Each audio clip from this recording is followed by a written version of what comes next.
बिस्मिल्लाहिर्रहमानिर्रहीम। आज के लेक्चर में हम 11th क्लास में चैप्टर 5 मिससेलेनियस सीरीज़ से एंटीटेस्ट के लिहाज से कुछ इंपॉर्टेंट MCQ सॉल्व करते हैं।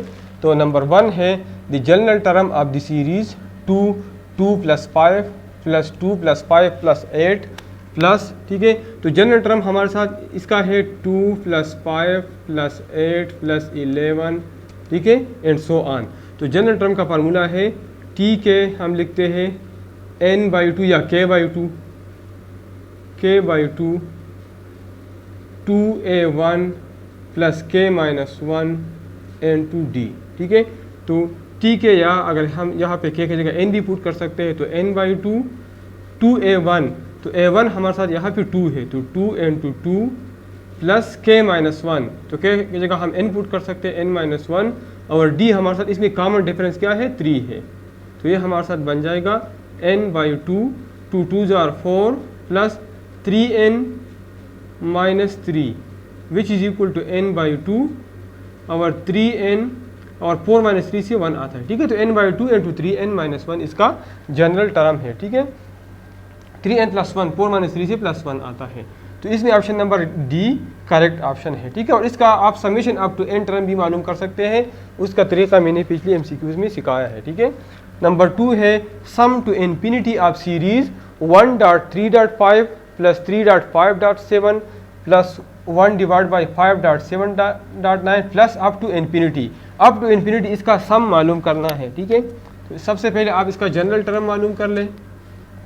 तो ये हमारे साथ यहाँ पे तीन सीक्वेंसेस है, 1 3 5 है, 3 5 7 है, 5 7 9 है। तो हर एक का जनरल टर्म मालूम कर ले। an = a1 + n - 1 × d, इस फार्मूले से मालूम कर ले। पहले में a1 हमारे साथ 1 है प्लस n - 1, तो n हमारे साथ n है और d हमारे साथ 2 है। 1 3 5 में कॉमन डिफरेंस 2 है, तो ये हमारे साथ आ जाएगा 1 + 2n - 2, तो इससे हमारे साथ आ जाएगा 2n - 1, ठीक है। अब अगर मैं दूसरी सीक्वेंस में या दूसरी सीरीज़ में जनरल टर्म मालूम करता हूँ 3 5 7 में, तो इसमें a हमारे साथ 3 है प्लस n - 1 और d हमारे साथ 2 है, तो ये बन जाएगा 3 + 2n - 2, इससे आता है 2n + 1, 3 - 2 से 1 आता है। इस तरह तीसरा जो सीक्वेंस या सीरीज़ है 5 7 9, इसमें जनरल टर्म a1 5 है और n हमारे साथ n है और d हमारे साथ 2 है, तो ये बनता है 5 + 2n - 2, तो इससे आता है 2n + 3। इसका मतलब ये है कि जनरल टर्म हमारे साथ बन गया, इसका जनरल टर्म बन गया 1 ओवर ये है, तो पहले वाला का है 2n - 1, दूसरे से आता है 2n + 1 और तीसरे से आता है 2n + 3, ठीक है। तो इसको अब आप सॉल्व कर लें। तो बाई परसेप्शन हम इसको सॉल्व करते हैं। तो तरीक़ा क्या है, 1 over 2n - 1 and 2n + 1 and 2n + 3, ये हमारे साथ बराबर है a divide by 2n - 1 plus b divide by 2n + 1 plus c divide by 2n + 3 multiply by this term both side by this term, ठीक है। तो यहाँ 1 रह जाएगा, यहाँ पे a ये ख़त्म हो जाएगा और बाकी दोनों 2n + 1 and 2n + 3 रह जाएगा, प्लस b 2n + 1 ख़त्म हो जाएगा और 2n - 1 and 2n + 3 रह जाएगा, प्लस c 2n + 3 ख़त्म हो जाएगा और 2n - 1 और 2n + 1 रह जाएगा, ठीक है। This is equation number first. अब यहाँ से a b और c की वैल्यू मालूम करनी है। अगर हम पुट n = 1/2, अगर हम n की जगह 1/2 पुट कर ले, ये टर्म भी 0 हो जाएगा, ये टर्म भी 0 हो जाएगा, सिर्फ हमारे साथ a की वैल्यू आ जाएगी। तो 1 = a, यहाँ पे n की जगह 1/2 पुट कर लें तो 1/2 और 2 कैंसिल हो जाएगा, तो 1 + 1 से आता है 2। यहाँ पे अगर हम n की जगह 1/2 पुट कर ले, 2 कैंसिल, 1 + 3 से आता है 4। अब यहाँ पे अगर हम n की जगह 1/2 पुट कर लें, तो ये 1/2 अगर हम यहाँ पुट कर लें तो 2 2 कैंसिल हो जाएगा, यहाँ पे 1 रह जाएगा, 1 माइनस 1 से 0 आता है, 0 multiply by this whole term से 0 आता है। इसी तरह अगर हम यहाँ पे n की जगह 1/2 पुट कर ले तो 1 माइनस 1 0 0 मल्टीप्लाई बाई दिस, तो ये भी 0 हो जाएगा। इसका मतलब ये कि 1 इज इक्वल टू 8a या a इज इक्वल टू 1/8। तो a की वैल्यू मैं यहाँ पे लिखता हूँ, a is equal to 1/8, a की वैल्यू मालूम हो गई। अब b की वैल्यू मालूम करने के लिए अगर हम n की जगह -1/2 पुट कर ले, -1/2, तो यहाँ पे 1 आ जाएगा। अब यहाँ पे -1/2 पुट कर ले, -1/2 n की जगह, तो ये 2 2 कैंसिल हो जाएगा, तो -1 + 1 से 0 आता है, 0 multiply by this whole thing 0। ठीक है, यहाँ पे अगर हम -1/2 पुट कर लें तो यहाँ से -1 आ जाएगा और -1 ये है तो -2 हो जाएगा, तो -2 b × -2, पहला वाला टर्म 0 हो जाएगा, b × -2, और यहाँ पे अगर हम -1 पुट कर लें, -1/2, तो -1 + 3 से आता है 2। ठीक है, 3 -1 -1/2 में पुट करता हो, इससे -1 आ जाएगा, तो 3 - 1 से 2 आता है। ठीक है, तो b की वैल्यू आ जाएगी -1/4, तो यहाँ पे मैं b की वैल्यू लिखता हूँ -1/4। अब c की वैल्यू मालूम करने के लिए इन दोनों को 0 करना पड़ेगा। ठीक है, तो यहाँ पे अगर हम n की जगह अगर हम पुट कर लें -3/2, अगर हम यहाँ पुट कर लें -3/2, ये 2 कैंसिल हो जाएगा, तो -3 आ जाएगा, तो -3 + 3 से 0, मतलब ये टर्म 0 हो जाएगा। इस तरह ये भी 0 हो जाएगा, क्योंकि ये भी 2n + 3 है और ये भी 2, तो ये 0 हो जाएगा। तो c की वैल्यू हमारे साथ आ जाएगी, तो 1 इज इक्वल टू, यहाँ पे आप पुट कर लें -3/2, यहाँ पे आप पुट कर लें -3/2, यहाँ पे 2 2 ख़त्म हो जाएगा, तो -3 - 1 से आता है -4, और यहाँ पे 2 2 ख़त्म हो जाएगा, तो -3 + 1 से आता है -2 × c, मतलब 1 इज इक्वल टू -4 - 2 मल्टीप्लिकेशन से +8 आता है, और c या c इज इक्वल टू 1/8। इसका मतलब है कि c की वैल्यू 1/8 है। तो a, b और c की वैल्यू हमने मालूम की, तो ये हमारे साथ बन जाएगा 1/8, a की जगह मैंने 1/8 पुट किया, और n2 2n - 1 प्लस b की वैल्यू है -1/4, तो -1/4 × 2n + 1, c की वैल्यू है 1/8 × 2n + 3। ठीक है, अब इसमें 1/4 कॉमन है, तो 1/4 यहाँ पे रह जाएगा 1/2 × 2n - 1 -1/2n + 1 प्लस 1/2 × 2n + 3। अब यहाँ पे n की जगह सम अप टू इन्फिनिटी है, तो पहले n की जगह 1 पुट कर लें, फिर n की जगह 2, फिर 3, फिर 4 एंड सो ऑन। ठीक है, तो 1/4 इससे कॉमन ले लें। अब अगर यहाँ पे मैं n की जगह 1 पुट कर लूँ, तो 2 × 1 से 2 आता है, 2 - 1 से 1, 1 मल्टीप्लाई बाई 2 से 1/2 आता है, 1/2, और माइनस यहाँ पे 1 पुट कर लें, तो 2 + 1 से आता है 1/3। अब और प्लस यहाँ पे n की जगह 1 पुट कर लें, तो 2 + 3 5, 5 2 = 10। अब दूसरे नंबर पे n की जगह मैं 2 पुट करता हूँ, तो 2 2 = 4, 4 - 1 से आता है 3, 3 2 = 6, 3 2 = 6। ठीक है, अब और माइनस यहाँ पे मैं 2 पुट कर रहा हूँ, 2 2 = 4, 4 + 1 5, 1/5, प्लस यहाँ पे 2 पुट कर ले, 2 2 = 4, 4 + 3 7, 7 2 = 14,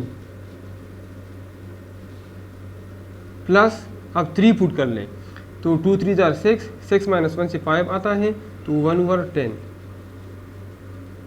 अब यहाँ पे 3 यहाँ पे पुट कर लें, माइनस 2 3 = 6, 6 + 1 7, -1/7, प्लस यहाँ पे 3 पुट कर लें, 2 3 = 6, 6 + 3 7, 7 3 = 14।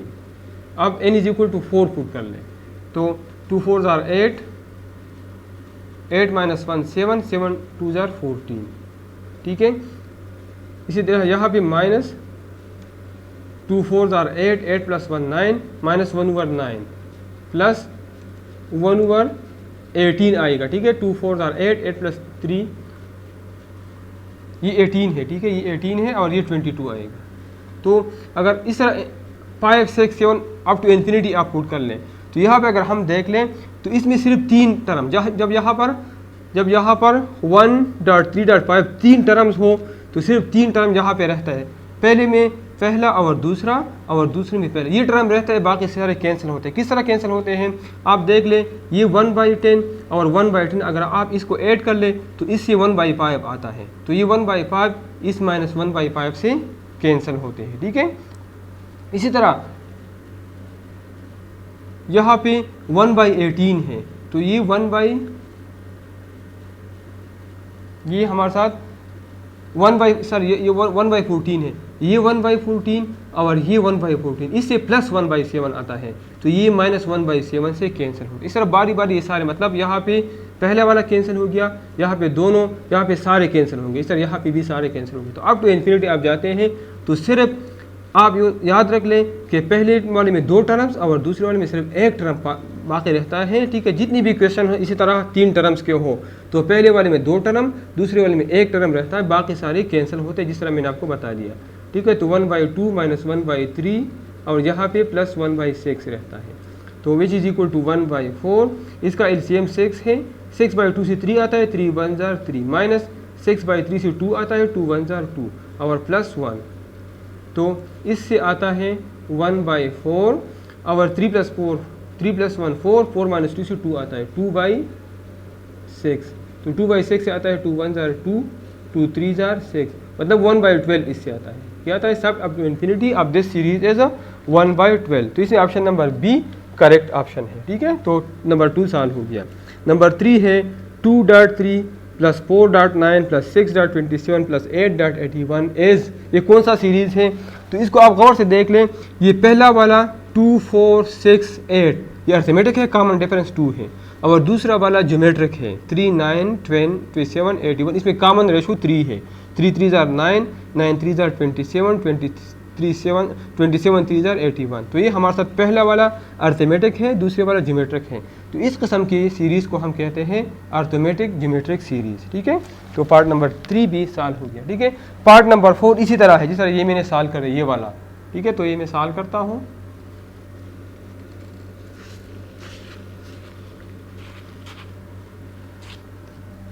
तो 1 डिवाइड बाई, तो यहाँ पे जनरल टर्म पहले मालूम करना है, तो 1 4 7 इसमें कॉमन डिफरेंस मालूम कर लें, तो यहाँ पे an जनरल टर्म मालूम कर लें। a1 हमारे साथ क्या है 1 है, प्लस n - 1, n हमारे साथ n है, कॉमन डिफरेंस क्या है 1 4 7, इसमें कॉमन डिफरेंस 3 है, तो ये बन जाएगा 1 + 3n - 3, ये हमारे साथ है 3n - 2, ठीक है। अब दूसरी वाले में 4 7 10, इसमें पहला टर्म 4 है, a1 हमारे साथ 4 है, कॉमन डिफरेंस 3 है, तो n - 1 n 2 3, ठीक है। ये बन जाएगा 3n - 2 मैंने ऊपर लिखा है, ठीक है। अब ये हमारे साथ आ जाएगा 4 + 3n - 3, तो 3n - 1 इससे आ जाएगा 3n + 1, और तीसरा वाला इसमें a1 हमारे साथ 7 है, तो 7 + n - 1 n 2 3, कॉमन डिफरेंस सब में 3 है, ठीक है।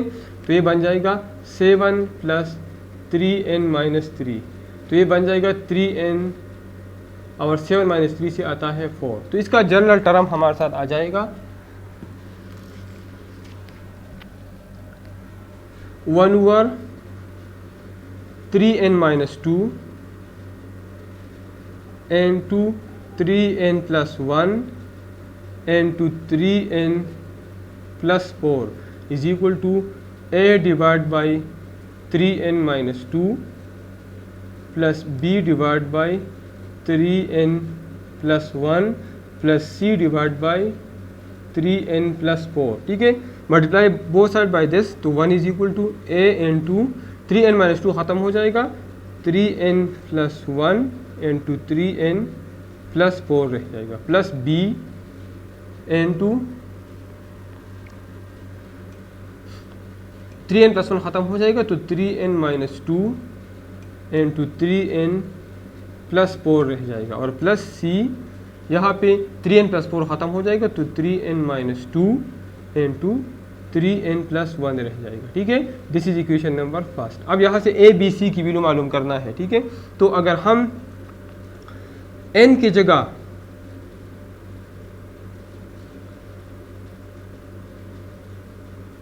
ए सी वैल्यू हमने पुट करना है जिससे +2 आ जाए। ठीक है, तो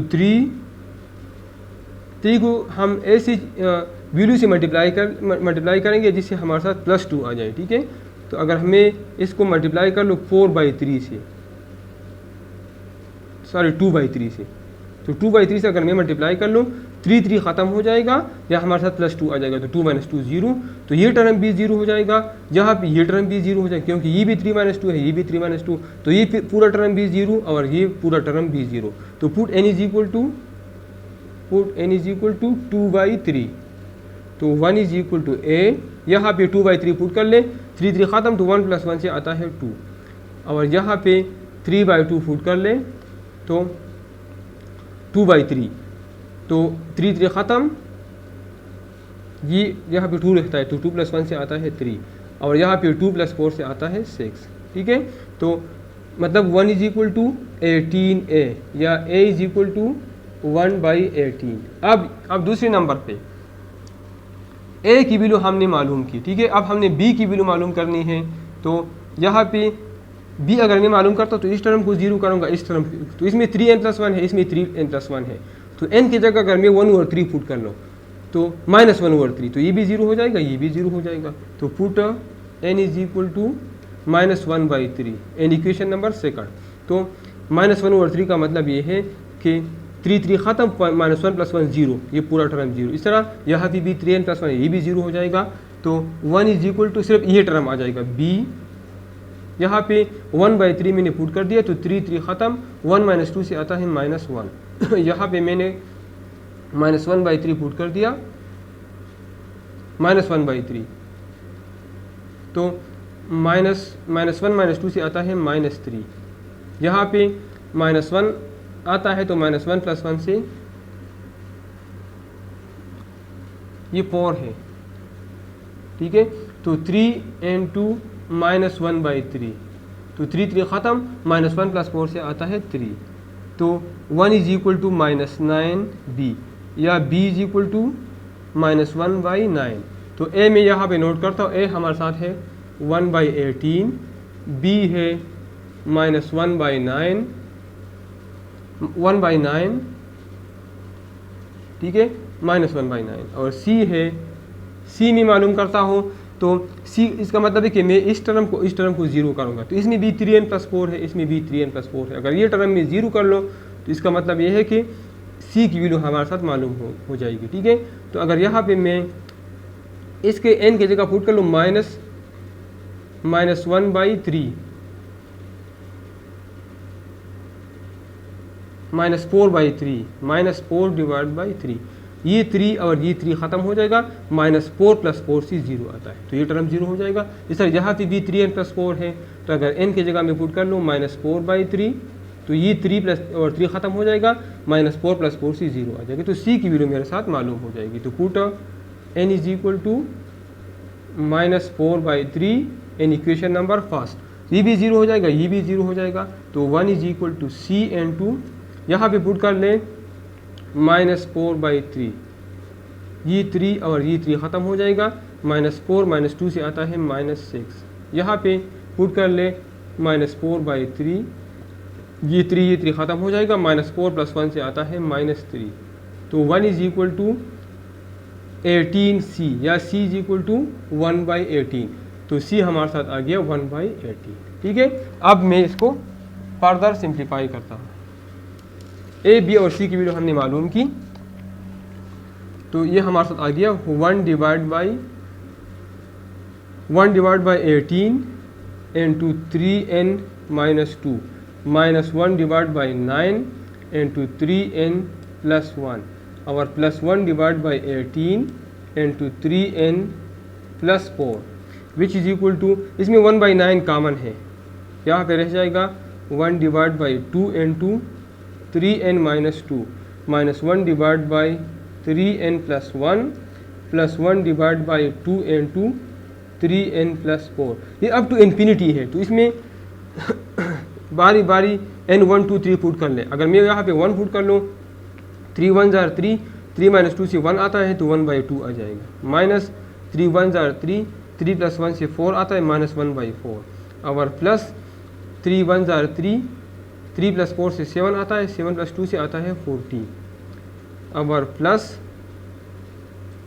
2 पुट कर लें, 3 2 जार 6, 6 - 2 से आता है 3 2 जार 6, 6 - 2 से आता है 4, तो 1/8 आ जाएगा, माइनस 3 2 जार 6, तो ये आ जाएगा 1/7, ठीक है।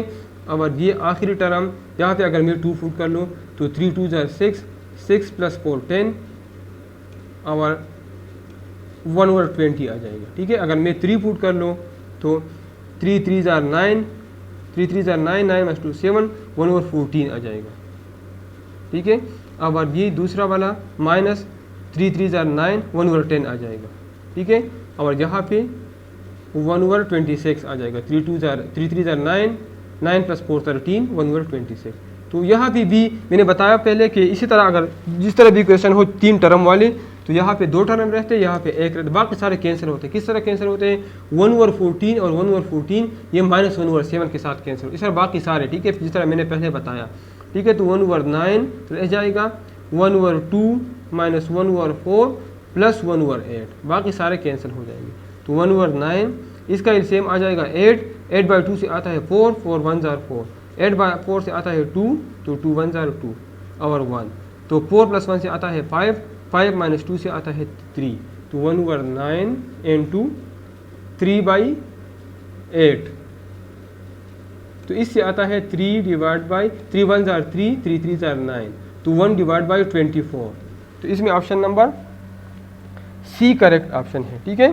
नंबर 5 है summation of k = 1 up to 5, k × k + 1, इसका अप टू 5 इसका समेशन मालूम करें। ये बिल्कुल सिंपल है, k × k + 1 / 6। तो यहाँ पे k की वैल्यू पहले 1 पुट कर ले, फिर सम, फिर 2, फिर 3, फिर 4, फिर 5, ठीक है। तो अगर मैं यहाँ पे 1 पुट कर लूँ तो 1 + 1 से आता है 2, और 2 × 1 से आता है 2, तो 2/6 से आता है 1/3, ठीक है। अगर 2 पुट कर लो, 2 + 1 से 3, 3 2 जार 6, 6/6 से 1 आता है। अगर 3 पुट कर लो, 3 + 1 4, 4 3 जार 12, 12/6 से आता है 2। अगर 4 पुट कर लो, 4 + 1 से आता है 5, 5 4 जार 20, 20/6। अगर 5 पुट कर लो अप टू 5 है, तो 5 + 1 6, 6 5 जार 30, 30/6 से आता है 5, इसका एलसीएम आ जाएगा 6। तो 6/3 से आता है 2, 2 1 जार 2, 6 1 जार 6, 6 2 जार 12, 20, और 6 5 जार 30, विच इज इक्वल टू 30 + 20 50, 50, और ये 20 आता है तो 70/6, तो 70/6 से आता है 35/3। तो इसमें option number D correct option है, ठीक है। Sum up to n term of the series whose general term as n + 1, तो इसका सम मालूम कर ले अप टू n टर्म। तो Sn हमें पता है बराबर है n/2, ठीक है, और a1 + an हमारे साथ ये जनरल फार्मूला है। तो Sn हमारे साथ बराबर है sum up to 2n term of the series whose general term as n + 1, ठीक है। तो इसका जनरल टर्म हमारे साथ n + 1 है, और इसका सम मालूम करना है अप टू 2n, ठीक है। तो ये हमारे साथ 2n हो जाएगा, 2n + 2, और a1 हमारे साथ 1 है, और an ये जनरल टर्म है। तो general term up to 2n मालूम करना है, और जनरल हमारे साथ है 2n × n + 1, तो 2 2 कैंसिल हो जाएगा, which is equal to n, और ये सिंप्लीफाई कर ले 1 + 2n + 2, ठीक है। तो which is equal to n, और 2n, और 1 + 2 से आता है 3। यहाँ पे मैंने an की जगह पुट कर लिया 2n × n + 1, क्योंकि n + 1 है और ये 2n तक मालूम करना है, तो इसलिए मैंने 2 से मल्टीप्लाई किया। तो n × 2n + 3 इसका आंसर है, ठीक है। तो इसमें ऑप्शन नंबर ए इसमें करेक्ट ऑप्शन है, ठीक है। नंबर 7 है f1 + 2 + 3 up to n = 210, then n मालूम कर ले, ठीक है। इसमें हमें एस एन गिवन है, हमारे साथ फार्मूला है S N is equal to N by two, 2a1 plus N minus 1 into D. N मालूम करना है, एस एन गिवन है 200 इंटू 10,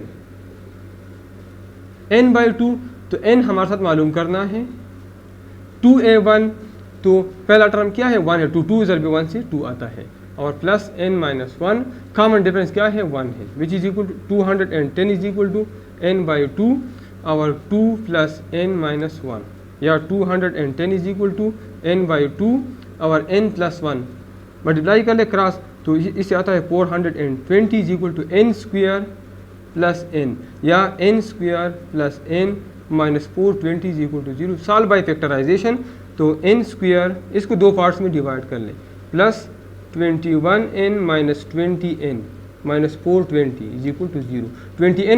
21n माइनस 20n से n आता है, इन दोनों की मल्टीप्लिकेशन से इन दोनों का मल्टीप्लिकेशन आता है, इन दोनों में n कॉमन है तो n प्लस 21 माइनस 20 कॉमन है तो n प्लस 21, तो n प्लस 21 कॉमन है तो n plus 21 into n minus 20 is equal to 0, तो n is equal to n plus 21 is equal to 0 और n minus 20 is equal to 0, n is equal to minus 21 या n is equal to 20, तो minus possible नहीं है, तो n की value हमारे साथ क्या है 20 है, तो इसमें option number C correct option है। ठीक है, आखिरी क्वेश्चन नंबर 8 है, summation of i is equal to 1 up to 10 n two minus 3। इसका मतलब ये है कि माइनस 3 को 10 दफ़ा जमा करना है, तो माइनस 3 को 10 दफ़ा ऐड करने का मतलब ये है कि माइनस 3 को 10 से मल्टीप्लाई कर ले, which is equal to minus 30, तो इसमें option number C correct option है। ठीक है, तो इसी के साथ आज का लेक्चर ख़त्म हो गया। आप लोग मेरा चैनल लाइक करें, सब्सक्राइब करें और मैथ्स वाले स्टूडेंट्स के साथ शेयर करें। Thank you.